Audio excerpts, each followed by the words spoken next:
The Hydrajaws Model 2000 Safety Line Tester Kit is a comprehensive tester kit which includes a test frame operated in conjunction with the Model 2000 tester. It isolates the components and allows the crimped swage terminals on the 8mm wire rope to be tested in accordance with manufacturer's specifications. The test frame is universal and therefore works with all 8mm wire rope manufacturers. With further accessories, 10mm, 12mm, 3/8 and 1/2 inch cable can be tested.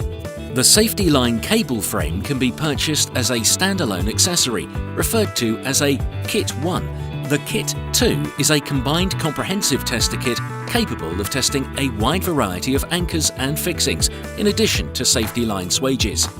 The test frame has recently been improved for ease of use on site, making it lighter, smaller, and features a new hinged clamp design using only 2 clamp bolts. All gauges are supplied with a 12-month calibration certificate, and Hydrajaws offer a recalibration service. As with all Hydrajaws products, it's supplied in a robust carry case. The Hydrajaws Model 2000 Safety Line Tester is the industry-proven equipment for checking swages during installation and annual inspections in accordance with manufacturer's specifications.